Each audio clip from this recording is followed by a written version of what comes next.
How we doing, everybody? It's Wardy here, and I am amped up to get into our latest Big Mets update segment, April 11th, 2025, because you're probably saying to yourself, Wardy, where have you been? It's been 48 hours and no videos. What are we doing here, buddy? And I 100% agree, but there is reasons as to why we didn't make any content the past couple of days.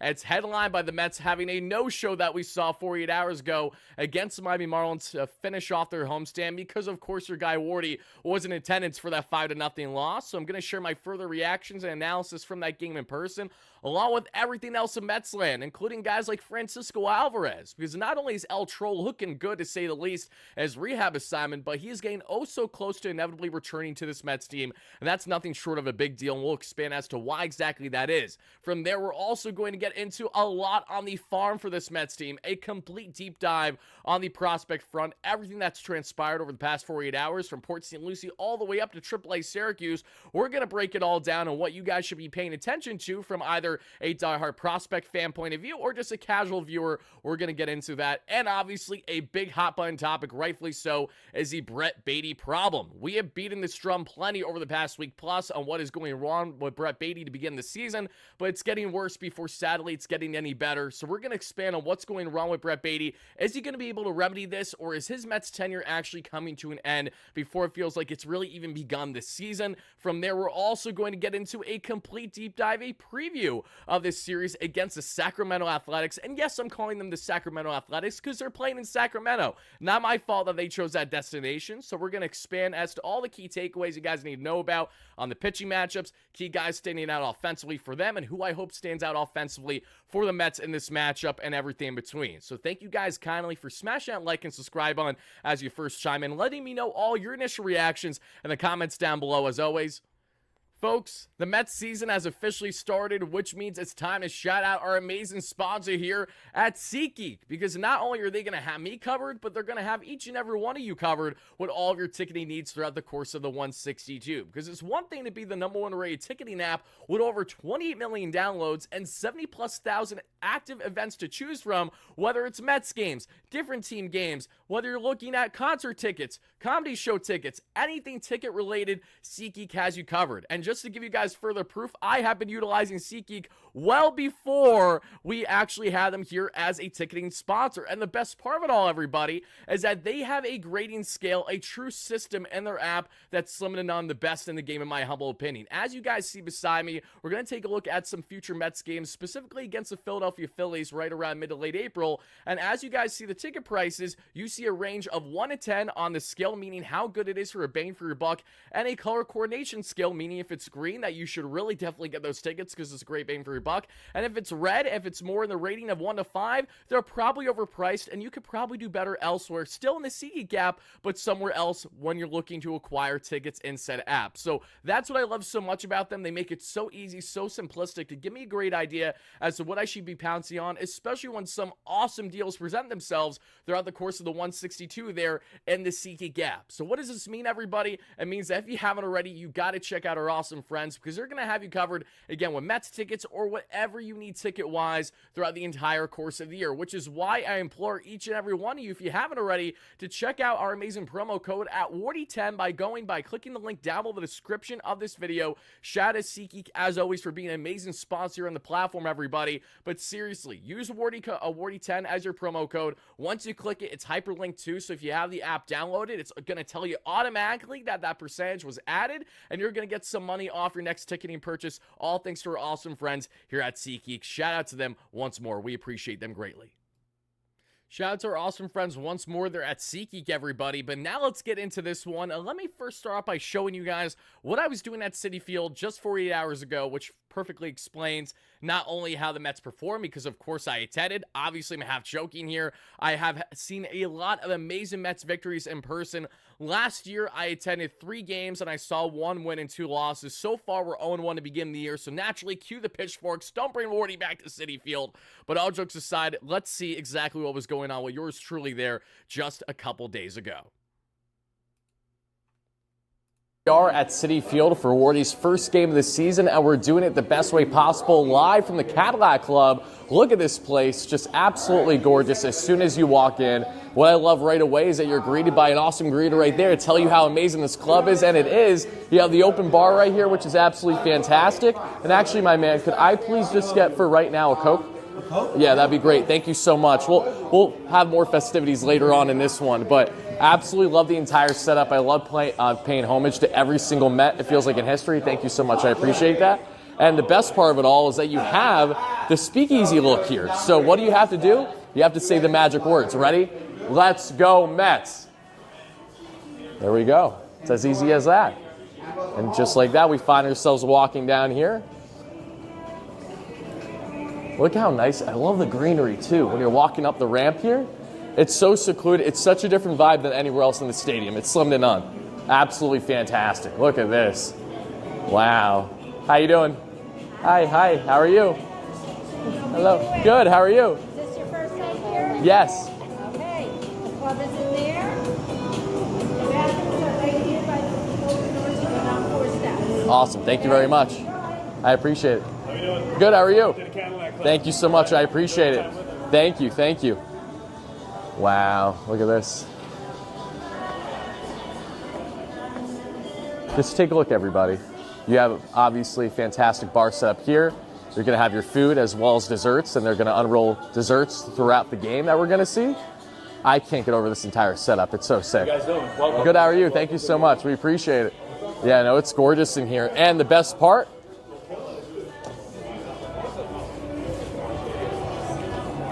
turn it around.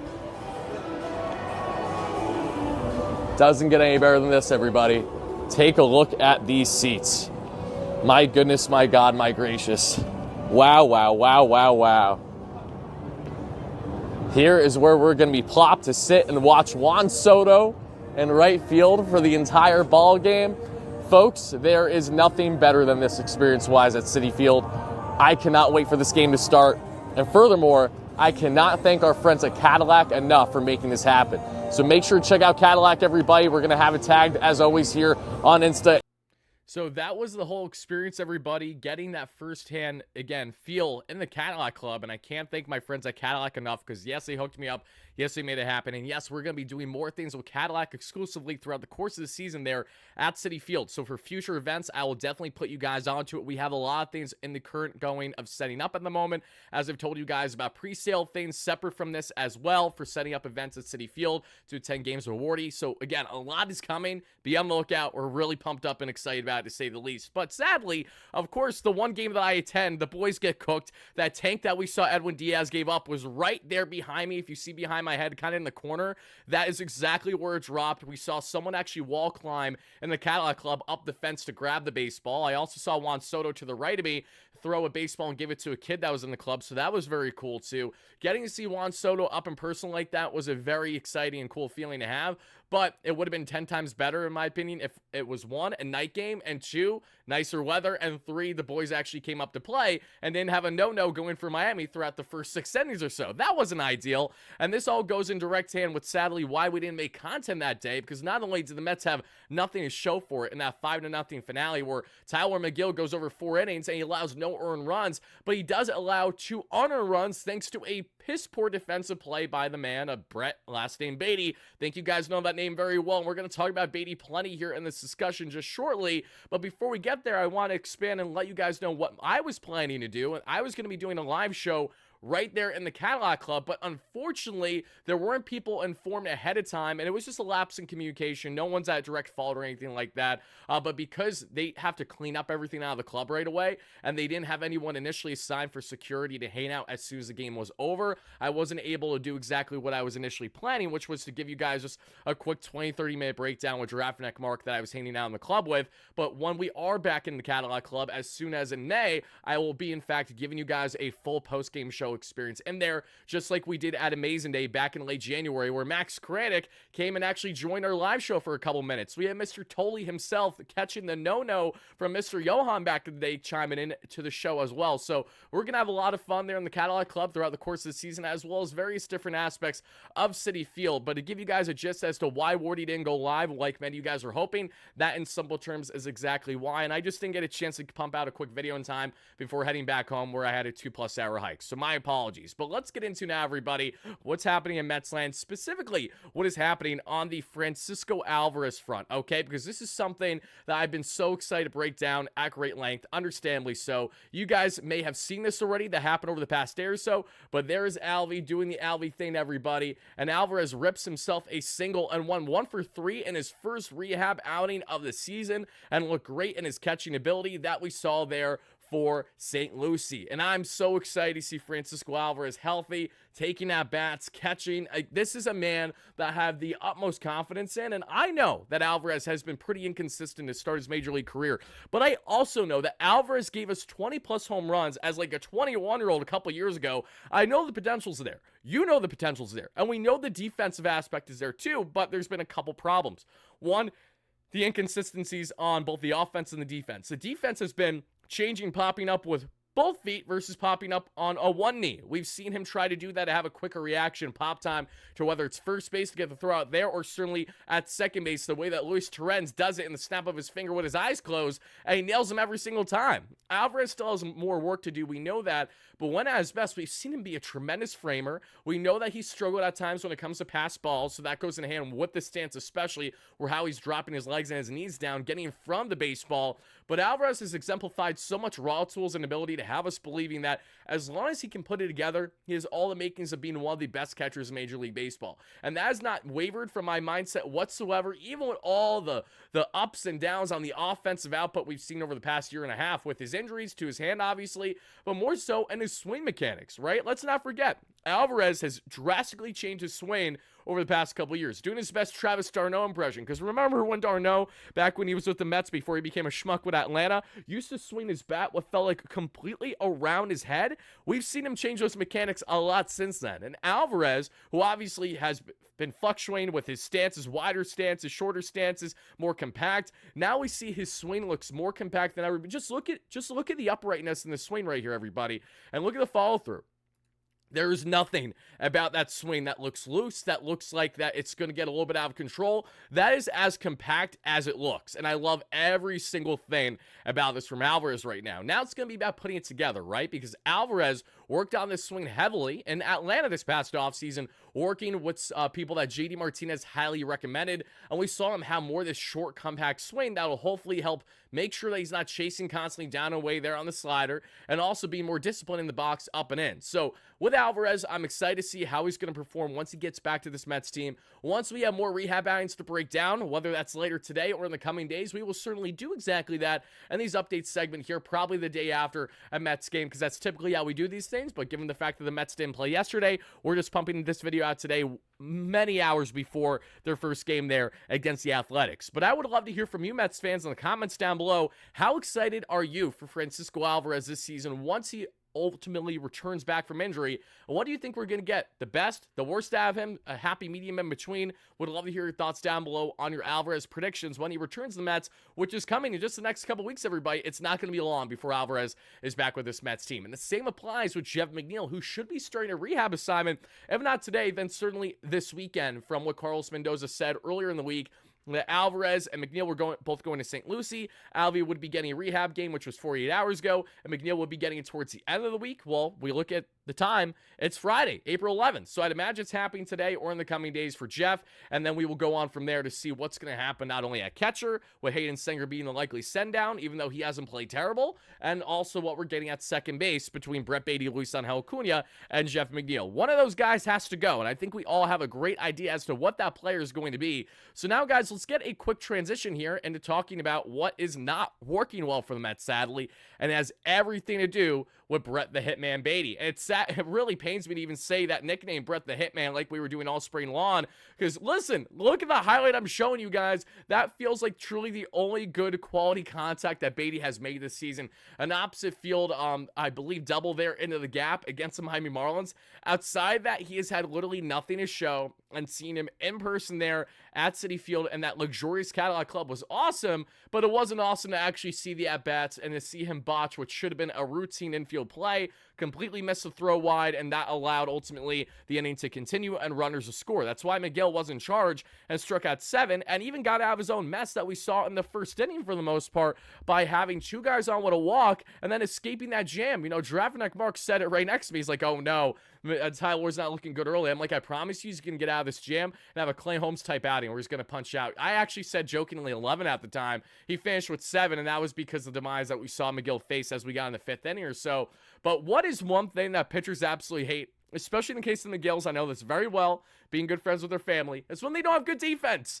And when Brett can't handle a routine play that allows the inning to continue and multiple runs to score, that's not ideal whatsoever. So here's the big problem with Brett Baty, everybody. We know that he's pissing off worms more than anyone else. If you get what I'm saying there, that he's constantly grounding out, so all the worms in the infield are like, hey, what's going on over here?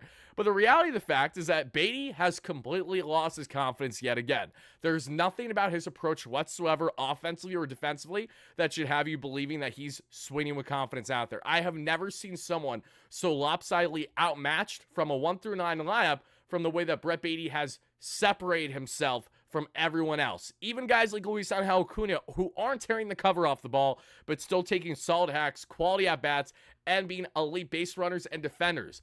Baty last year, you could play devil's advocate, or even when he wasn't playing his best offense, he had really good hot corner defense. So it made up for it, at least to a degree, until Mark Vientos was called up, and the rest is history. And the case of Baty now, he's not playing defense proficiently, and I actually should put an asterisk with that, because this is the same Brett Baty who actually, from the most recent stat I saw, was actually in the 88th percentile in outs above average, which is a lot more impressive than I thought it would be at second base. So I'm not going to sit here and gripe like Baty can't play defense at all, but I think that latest error that we saw against the Miami Marlins in that 5-0 loss was the latest example of what are we doing to justify Baty being on this roster outside of it being pretty much a make or break year for him? Because right now, Baty does not look like a guy that's confident, nor does he look like a guy that can handle the big leagues. And this is where we have a greater question as to how long are you going to go by potentially hurting this? How long are you going to go with having a clear liability on the roster if you're the Mets? And turning things the other way around for Brett Baty, what's going on through his head right now? You know, I feel for him. You know, this is never a fun situation for a young player who's trying to blossom as a former top prospect who just is not doing that at the major league level. Looked night and day from what we saw in spring training, but that further shows you how much you have to take spring training with a grain of salt, because it's not going to necessarily lead to immediate success in the regular season. The way that it does for others doesn't necessarily be the case with Baty, who knows a lot of the pressures on his shoulders heading in this season, even with the keys handed to him, with Jeff McNeil going down with injury, and even with Jose Iglesias not coming back, because David Stearns wants to see one of Baty or Acuna thrive in this role. Neither have done it comfortably. Acuna, however, has definitely looked more comfortable, more established defensively, and a guy that is more of a weapon on the base pass than what Baty currently is at this point in his career. Add that with the fact that I feel like Brett hasn't pulled a baseball once this season for the most part, and hasn't lifted for power much at all. This has been the ongoing continuation of a Brett Baty problem.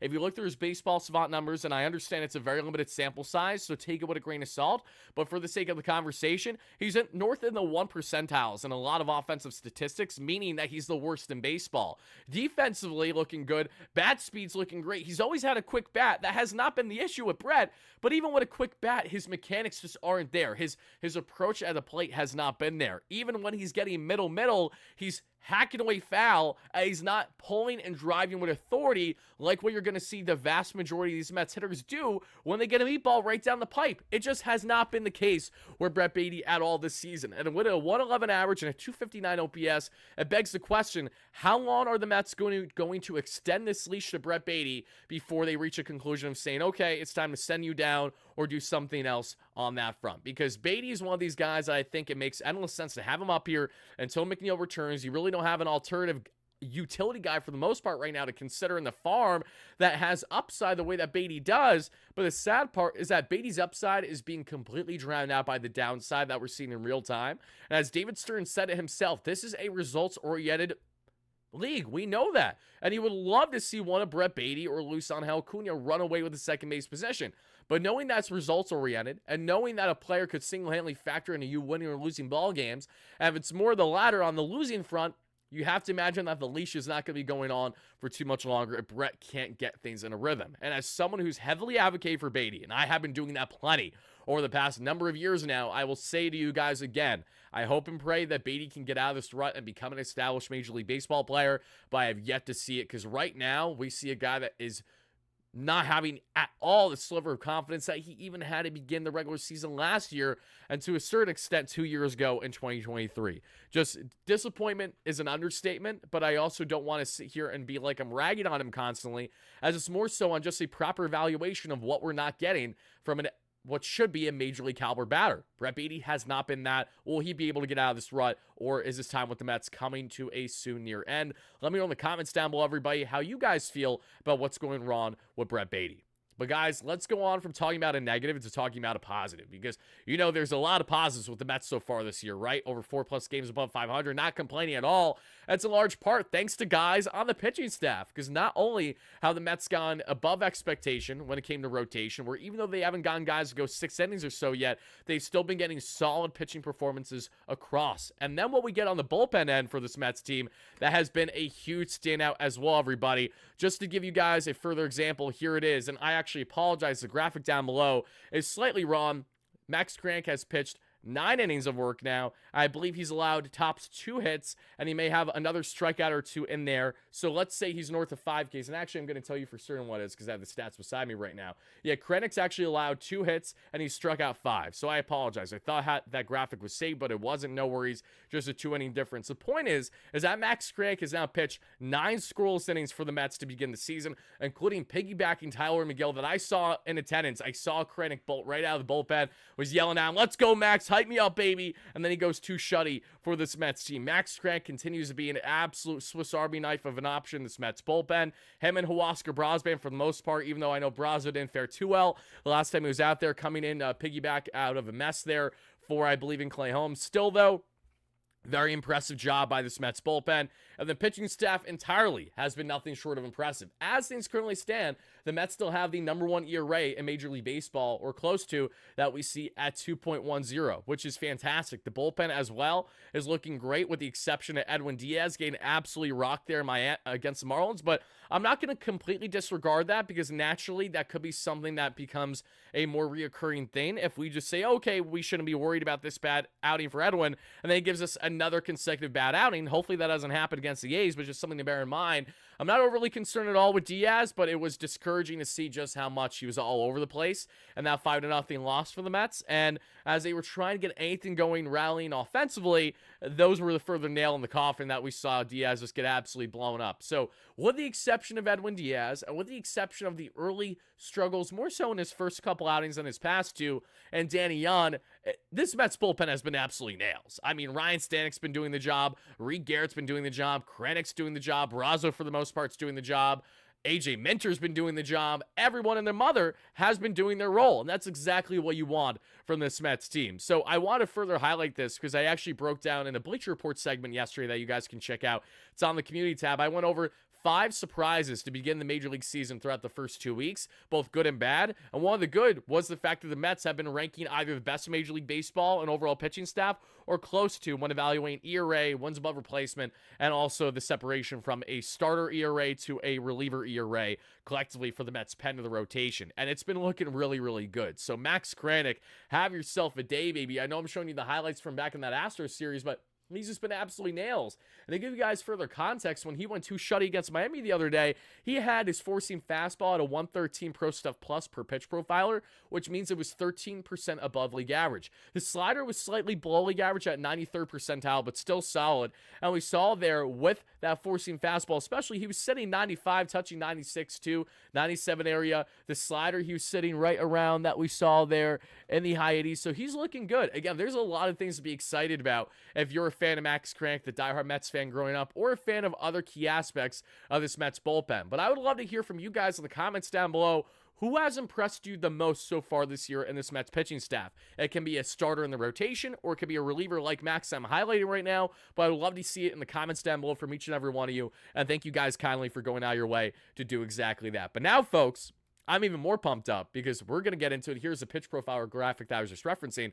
Let's get into the prospect reports before we talk about this Oakland A's series, or Sacramento A's. I apologize, A's fans. I'm not trying to offend anybody. I know your owner's a schmuck. I wish nothing but the best for you guys, with the exception that you get curb stomped over the next 72 hours against my Mets. Outside of that, though, wishing you guys well. You have a young, exciting talent. Love Shea Langeliers, not only for the name, but he's an exciting catcher. We're going to get into all the aspects of the A's here in a second. But now, folks, let's talk on the prospect front, because there are already a lot of key takeaways to get into. And I would like to actually start, as you guys are going to see right here, with Ryan Lambert. Ryan Lambert, this kid, what a bulldog he is. Again, Mets just drafted him over the past year or so, and Buddy throws absolute gas. Mind you, this is a frigid night that we're seeing in Brooklyn, and he's constantly sitting up to 98. He can touch 100, 101, 102, 103. That's how much of a flamethrower Ryan Lambert is. And he struck out the side 2 days ago for the Mets in their Brooklyn Cyclones matchup. And in that Cyclones game in particular, let's see how they did here. Let me go down the list because I'm just going through all the notes here for a second. Okay, going down here, and here we go. The Brooklyn Cyclones that we saw on April 9th specifically, they lost that game, sadly, 7-2 that we saw to the Renegades. But offensively, there were some standouts. And one of the key standouts that we've seen as well, and I want to make sure that I have this right here, so just bear with me one more second, everybody, because Ryan Lambert's there. But where are you, Ryan? So Ryan must be going down here for just a hot second here, because we got Barrow there, we got Lambert. Okay, Lambert, where are you, Ryan? I don't know where he is, where I'm looking right now, but that's okay.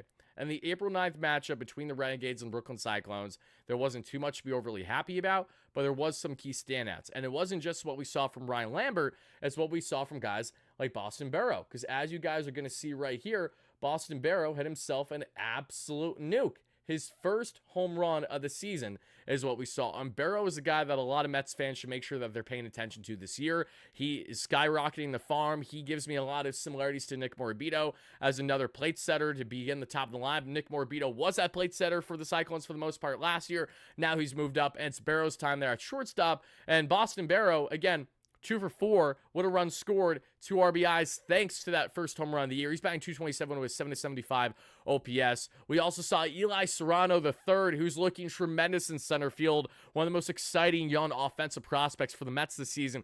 2 for 5 in this game that we saw, a .444 average and a 1,400 OPS. Suero, 1 for 4 at catcher. He's batting .381 with a just under 1,300 OPS. This goes back to April 9th.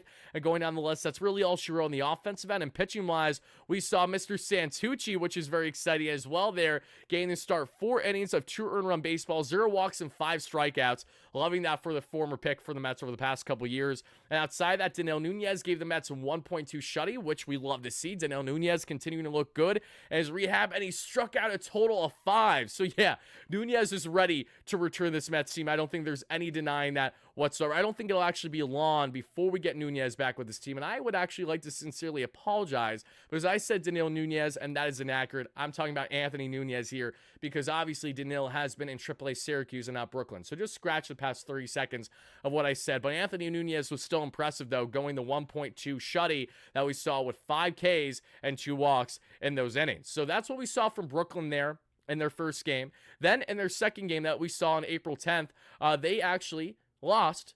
And I sincerely apologize, everybody. Let me pull up. I've been all over the place in this one, and I do not mean for that to be the case. Here is why I got thrown off, and now I realize what was happening wrong. I was looking at the wrong thing originally from one game to the other here, but going from April 9th to April 10th, and the April 10th game for the Renegades, they won 8-3 against the Brooklyn Cyclones. And in this matchup, Boston Barrow did not get a hit. Offensively, Mercado at first base was a key standout, 3 for 4 with a run scored. And that's pretty much all she wrote on the offensive end. Hall, who got the start for the Brooklyn Cyclones, won 4.2 strong innings of 8 strikeouts, 2 walks, 0 earned run, 1 hit, 1 unearned run baseball. Very impressive for him. So Brooklyn, they have some things cooking right now, but they did get rocked in their past couple games. So now let's actually take a step back. Let's go from talking about the Brooklyn Cyclones to talking about the Port St. Lucie Mets, because there's been some exciting standouts for Port St. Lucie too that I'd love to share. And this goes back to their April 9th game where they, in fact, won 13-8 against the Flying Tigers that we saw in 11 extra innings. So as a total, we saw offensively for the Mets, we had Mr. Rodriguez at third base, who went 2 for 5 with a run scored and an RBI. We also saw Francisco Alvarez go 1 for 3, like we mentioned there, with a strikeout, 333 average, 666 OPS. Don't love that number, but it's okay for Francisco Alvarez for his first rehab outing. Jesus Baez, one of the hardest hitters in the Mets minor leagues, 1 for 4 with 2 runs scored that we saw there for Baez. Ewing went 4 for 5 with a monster game, 4 runs scored, 2 RBIs, including not 1 but 2 doubles. Simone Juan and Willie Fanas didn't do too much, but Willie did have himself an RBI, a 1 for 6 day there. Outside of that, not really anything too notable. And on the pitching end, it's just a bunch of different guys out there. Some of them throw absolute gas too. So I actually want to reference a buddy of mine here on the platform and our pitching contributor, Isaac Groffman. For those that don't know, Isaac does a fantastic job with his pitching analysis. And just a day ago, he broke down 2 guys that we saw in Port St. Lucie stand out. One is Ramon Gomez, who was up to 102 miles per hour and had good fastball zone rates and a hard slider with a good shape. Let's see. Aracena, that we saw, has a cutter fastball and a depthy slider. Both need to sharpen control, but their stuff is some of the best in the system. So clearly there's reasons to be excited about some of the young arms that we have there in Port St. Lucie. And that's why I defer to guys who know more what they're talking about than myself, who's not a pitching guru, the way that I know that my man Isaac is. So shout out to him. I appreciate that report. But Port St. Lucie, that we saw in their April 10th game this past day, they lost 7-6 to the Flying Tigers, but there is one key standout for sure, and that is Mr. Drew Gilbert, that I'm going to show you guys right here in 1 second if I can pull it up. I know I have it saved here somewhere. Here it is. Drew Gilbert, who we are so excited to see potentially blossom into a great outfield prospect for this Mets team. Gilby had himself a big day. We saw 2 for 4, 3 runs scored, an absolute tank, his first of the year there, including that 1 RBI. He's batting .313 with a just under 1,000 OPS as he's working his way up from Port St. Lucie to get back to AAA Syracuse. The only reason why I didn't start there in Syracuse is because he didn't play at all for the Mets in spring training, as he was still having that slow roll of getting back from his hamstring injury that derailed him for the majority of the 2024 minor league season. We saw Colin Houck at shortstop have a solid day, 1 for 4 with 2 runs scored and a walk. Marco Vargas, 2 for 4 and a run scored. We saw Ewing 1 for 5 with 3 RBIs because he's a dog. We also saw Drew Gilbert not just have himself a home run, but a double as well, so looking really good there. Davison Gutierrez, who's an exciting catching prospect for the Mets there, straight from Venezuela, 3 for 5 with 2 RBIs, a .375 average, and just under 800 OPS. And that's it on the offensive front. Simone Juan, 1 for 4. And pitching-wise, nothing that's overly notable that I think we need a deep dive at this point in time. So now, guys, we talked about St. Lucie. We talked about Brooklyn. What is going on here when we evaluate the Rebel Ponies, right? Because the Rebel Ponies did, in fact, have one of their games postponed due to a rainout that we saw this past day. But on April 9th, they did, in fact, lose 4-0 to the Yard Goats, and that went in hand with the following, where no one on the offensive output was there. Nick Morabito had an 0 for day. Ryan Clifford had an 0 for day. And Ryan Clifford has just had an absolutely putrid start to the year. He has yet to record a hit. He's batting a cool 0-0-0. So is our guy Nick Morabito, but I will give them the benefit of the doubt that, again, season just started, but they got to start hitting. Come on. If you're 3+ games in the season, I don't care what minor league affiliate you're a part of, you have to start hitting. And universally, we're seeing for the Rumble Ponies throughout the first 3 games, their entire lineup has yet to even record a single hit. So something to bear in mind. Pintaro, who got the start there, 2.2 innings, 4 walks, 4 strikeouts, so definitely more work to do for him. Parsons, who I'm actually a decent fan of in the minor leagues, went 2.1 shutty, which is great to see. 4 strikeouts, just 1 hit allowed, no earned runs, no walks, no nothing. And Carrillo, who I know that my man Isaac likes, sadly got cooked in this outing as he gave up 2 earned runs and .2 innings pitched, but that's all she wrote. So let's get on to this Syracuse Mets, because they've actually been in my backyard over the past couple of days as they've been hanging out with the Lehigh Valley Iron Pigs playing some games. And if it wasn't for just some bad weather and my schedule not being on my side, I was going to attend one of them. I will later on this summer summer once they're back there. But the Iron Pigs absolutely steamrolled the Mets in both these games for the most part. Syracuse is off to a 3-8 start to begin the year, whereas the Iron Pigs are currently 10-2, so not too shabby. And in that April 9th game between the two, we saw Jose Azocar go 1 for 3 with a run scored. Nothing from Billy Mack, nothing from Joey Meneses, nothing from John Singleton outside of 3 walks. So he got Barry Bonds treatment for whatever reason.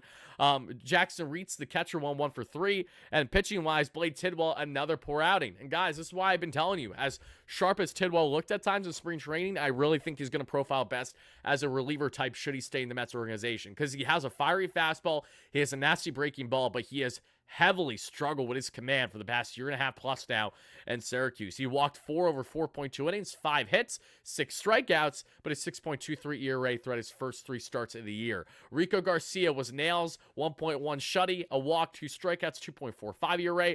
Ty Adcock looked good, 1 scoreless inning. Danel Nunez, who I meant to talk about earlier, I was talking about the wrong guy in Anthony this time, and this Nunez and Danil, 0.2 innings, 2 hits allowed, had a strikeout, no earned runs. Herget, who came in for the final out, didn't have a problem there. And then as we get into the April 10th game where the Iron Pigs beat the Syracuse Mets 5-1, what we saw as a notable was nothing on the offensive output until Celestino and the center field had a multi-hit game. Luke Ritter had a hit, and Williams there at catcher had a hit, but that's all she wrote. No one else was hitting between NASCAR, Goodrum, Singleton, Meneses, Walton. Just a nasty start, 1 through 5 on that front. Justin Hageman allowed 1 earned run, allowed 4 total unearned runs that we saw. 6 hits, 2 walks, 5 strikeouts, getting the start. Mets are stretching Hageman as a starter, and to this point, it really hasn't been anything overly impressive. I know there's a lot more work to do there, but knowing that the Mets play their next 13 days with at least 1 game means that they may have to rely on another pitcher. And I have a feeling it won't be a Hageman, but it may very well be someone like Jose Urena, depending on how Urena is getting ramped up so far this year. Among others, that's a non-roster type. So we'll see what happens should the Mets have to bring up an arm in the near future. As we know, Paul Blackburn is not returning back to the Mets yet, but he's working his way up still. He didn't travel the Mets there to Sacramento for the Athletic Series, so something to bear in mind. Anthony Ghostman, 1.1 shutty, which I love with a pair of strikeouts. He's a southpaw option for the Mets that they may consider this year. Chris Davinsky with the inning that we saw as well, looking pretty sharp there with a strikeout. Both him and Tyler Zuber, my dog, and I love calling him a dog because all Tyler Zuber does is tweet all day about everyone performing well for the Mets and saying, Pete Alonso, dog, Max Kranick, dog, Mets bullpen in general, dog, love it. And Zuber, who I hope impacts his bullpen at some point throughout the year that they acquired at the trade deadline with the Rays last year. What a great story he is. Had a pair of strikeouts in a scoreless inning. He and Davinsky both have a 2.08 ERA so far this year. Garrett Hartwig gave up a run. He has not had a good year so far to begin things in Syracuse, and Herget had a scoreless inning that we saw. So, folks, that in conclusion wraps up what we have for the farm report. And yeah, that was a lot, and I apologize, but I didn't want to miss anything. And these farm reports I want to give you guys as consistently as I can. So if I didn't make content the past couple days, I want to fill in the void there with everything that I just broke down. But before we get out of here now, folks, let's briefly get into now the series preview that we have between, yes, the Oakland, I keep saying Oakland, the Sacramento Athletics and the New York Mets. And there's something to make a note when we evaluate the Athletics, where when you click, just for context, when you click on the Fangraphs page for them, it still is labeled the Oakland Athletics on the top bar. So I'm not going crazy for just saying what we've known for decades long to be the case. Offensively, there are a couple guys in particular we got to keep an eye out for. And it starts with Tyler Soderstrom. I just broke him down in our Bleacher Report segment a day ago. This kid's a dog. He's the young Matt Olson here at first base for the A's. He has been tearing the cover off the ball, already has 9 home runs this season. Look at these baseball savant numbers. He has been a thing of beauty. A 354 average, a 426 on base percentage, and a 771 slug to begin the season. Yeah, he's going to be a problem, and it wouldn't shock me if he hits at least 1 tank against our Mets. And I apologize, he has 6 home runs, not 9. He had 9 last year and 213 plate appearances versus 6 and just 54 plate appearances. A stark contrast, you know what I mean? So he's looking really, really good.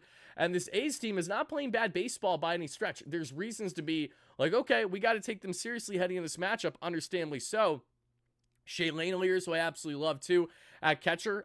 He's batting 205 so far this year, but a 436 slug. Not terrible for a 129 WRC plus, so roughly 30% better than the average batter in baseball. Jacob Wilson has looked fantastic with a 191 WRC plus so far this year. He's been tearing the cover off the ball with a roughly 400 average and almost 600 slug and just under 400 on base percentage. Oh my goodness. Lawrence Butler, who's one of my favorite young players in all the American League. Speed Demon got extended big time by the A's this year, deservedly so. He's looking good right now with a 260 average and a 127 WRC plus. You got plenty of pieces there. Even JJ Bleday, who is a former Miami Marlin, so you know he's going to get at least a hit or two against this Mets team. And when we evaluate pitching, we know that they have their pieces in the bullpen, headlined by Mason Miller, the absolute flame-throwing dog that he is. But we know pitching-wise, between the Mets and the A's, this is going to be a very exciting matchup because I'm actually really looking forward to seeing Griffin Canning later tonight because we haven't seen Canning pitch in a minute. And he's facing off against Sears, and if I'm not mistaken, Sears was one of the key pieces that was in the Frankie Montas trade with the New York Yankees a couple years ago. And he's off to a very good start for the Southpaw with 3.46 ERA to begin the season. In game 2, we're going to have David Pearson facing to be determined. So we'll talk more on Pearson's matchup once we find out clarity as to who exactly is going to be pitching. Because what I have circled, like each and every one of you, is the game 3 matchup, and it's Kodai Senga facing off against Luis Severino. I'm so excited to see how we're going to fare against Sevy. Sevy got rocked a bit in his latest outing, which is why he has a 4.74 ERA this season. But we know how good Sevy is, and we know that Sevy can easily be a bulldog and carve up this Mets team that he knows very well, with the exception of Juan Soto, because funny enough, Soto never played with Sevy, even though that they both, again, were Yankees and Mets. It just didn't align, because Soto was a Yankee the one year that Sevy was a Met, and now that Soto's a Met, sadly, Sevy's no longer with us, but he is, in fact, an Athletic. So that's a matchup that I have circled without question. That's the most exciting one for me. Senga to see how he's going to fare on the road, especially there in this, what feels like more of a spring training type ballpark, because I know it's a AAA affiliate. I think the River Cats, which is for the San Francisco Giants. So some context there. And Severino, it's going to be a fun matchup for sure. But there are 3 things in particular that I believe the Mets need to do in order to have success in this series in particular. And it starts with, I think, a very obvious one, but one that I really want to see start to tear the cover off the ball and showcase the dog that he is, because we know that he's going to do that inevitably throughout the course of the year, guys. But it's Juan Soto, right? This feels like all the makings of an absolutely dominant Juan Soto series. Because yes, he's going to get his Barry Bonds treatment, but he's also going to have opportunity to do some fantastic things offensively. I think this is the exact ballpark to make that happen too. You know, it's literally a Little League ballpark. So I expect Juan Soto to have 2 home runs this series in the 3 games. Yes, that might be a lofty expectation, but I really think this is going to be a breakout series for Juan. The same way that I think we're going to get greater clarity between one of Brett Baty or Luis Angel Acuna as to what the Mets could potentially have there, either as a second base option and or utility with the arrival of Jeff McNeil in the coming weeks before the month is ending. As of that, that's what's currently expected. I also expect Alonso to continue to tear the cover off the ball, but he'll have an interesting task against these left-handers in series, especially because Alonso's had reverse splits in recent years where he hasn't fared as well against left-handers that we would have liked.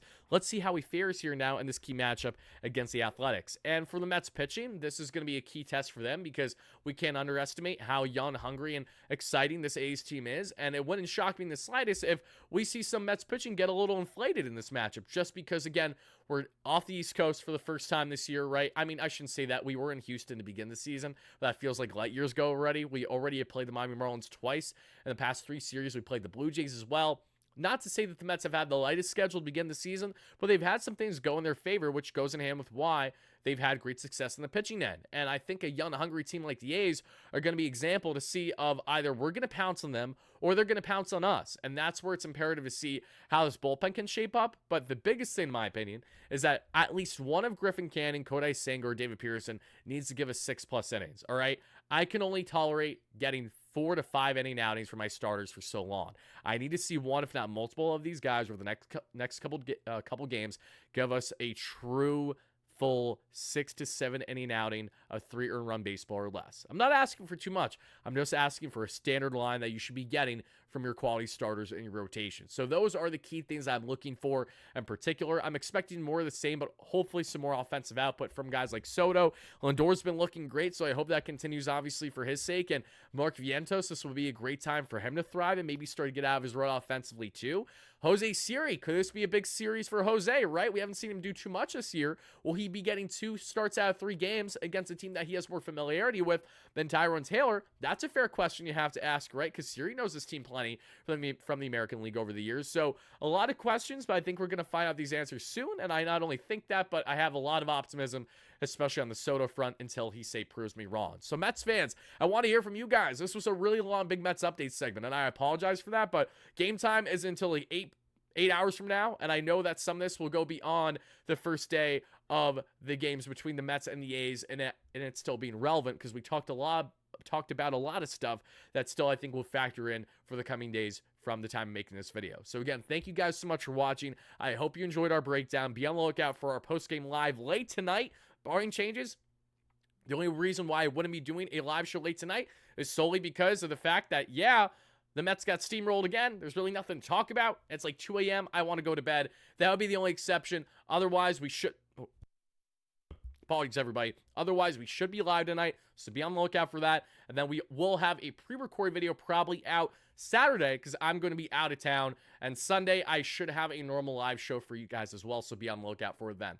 Have a great one, folks. And as always, no matter what, let's go Mets, baby. Peace out. See you guys later tonight.